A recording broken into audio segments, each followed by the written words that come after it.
I find myself in an unusual situation this week in that I've managed to obtain a new release at pretty much the same time as everybody else.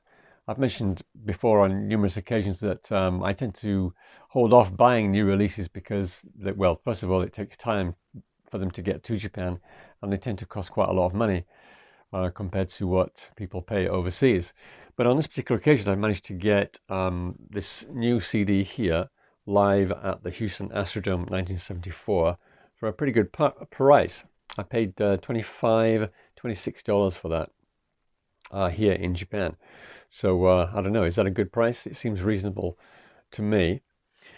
So what I thought I'd do is take you through this and review it, because I've actually listened to it and I've read the booklet. So why not tell you what I think of it.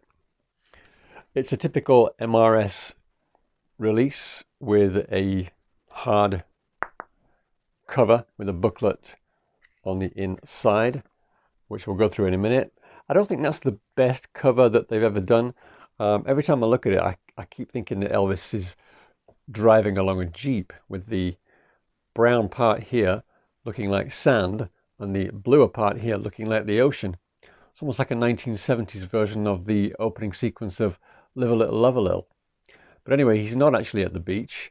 He's in the middle of a field. And this is how Elvis made his entrance to that concert. He also obviously went out that way as well. Presumably this is Elvis on the way in. And the Astrodome is still standing, actually. This is basically what it looks like, the shape of the building. It's not used anymore, apparently. And Elvis had already appeared there in 1970. He played a few concerts at the end of February and at the beginning of March 1970. An awful lot of people went to see him. According to the booklet in this CD, over the two performances he gave here in 74, over 88,000 people saw him. Gives you the price of the tickets here from as little as $2 up to $5 for reserved seats. There is some information here about the concert. There you can see the Astrodome with nobody in it. It tells you here that Elvis and the band performed very close together on a pretty small stage, and it also mentions that there was no orchestra. And that is really the main reason why I bought this, because I was very curious to find out what Elvis and the band sound like without the orchestra. Now, there are one or two FTD CDs where the orchestra is almost inaudible, but even so, I still wanted to hear what they sounded like without the orchestra. And it's fairly typical MRS book, good quality pics, some memorabilia from the time. Presumably this is Elvis before the show.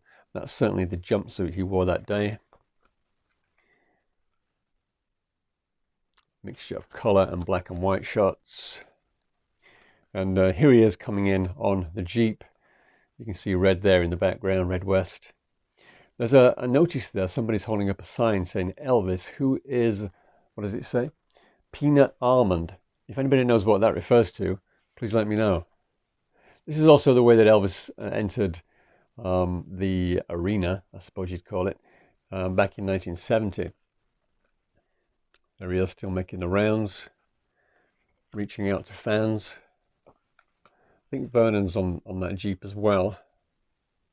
Don't know who the driver is. I think he might be someone who worked at the Astrodome. And there you can see the band on stage. They do appear to be quite a bit closer than they normally would be. I love this picture here. You can see that Ronnie Tutt here is behind, I don't know what they're called, drum shields. Presumably this was done to prevent the sound from his drums bleeding into the vocal mics. If you're a drummer and you know why that happened, please let me know. More great shots on stage. What are we looking at there? Okay, yeah. So that's Vernon here, and there's old Mr. Look at Me himself, Tom Parker, on the back of a donkey. List of shows here all sold out. I think it's from that particular tour, March the 1st to the 20th, 1974 tour. Some really good shots here. This booklet is certainly more generous than the one that came with the Boston Garden 1971 CD. And here he is on his way out. This was the evening show, by the way. He did one in the afternoon as well. Some more members of the entourage there. Looks like Sonny West and Esposito. What's that? Don't know, some kind of review maybe. Plenty of pics in here. So towards the end here we'll get the musicians, and it's the usual suspects with who were with Elvis at the time. You've got Duke Bardwell is on bass here, not Jerry Sheff, because it's 1974. And then you've got the track listing here. It's a really solid show, actually. It's only 49 minutes and 51 seconds, and that includes a 3-minute 51 closing vamp. And I'm really glad they kept that in, because obviously it will have taken Elvis a long time to get out of the arena riding out on that Jeep. And you hear the whole thing, nearly 4 minutes of the closing vamp there. So I'm very glad they kept that in. There aren't really any weak performances on here. It's a really solid show. Everybody's singing and playing really well. You can hear all the instruments. On the whole, I think the sound is just a tiny bit tinny for me. I could do with a little bit more bass in there. And as you can see on the back here, it's got stereo sound. So this is another one of MRS's digitally extracted stereo releases. On my amp, I can actually isolate each channel with a balance control.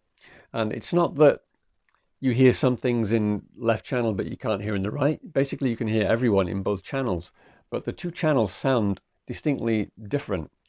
The right channel sounds a bit flat, if I can put it that way, and the left channel sounds more alive, as though there's some kind of reverb or something on it.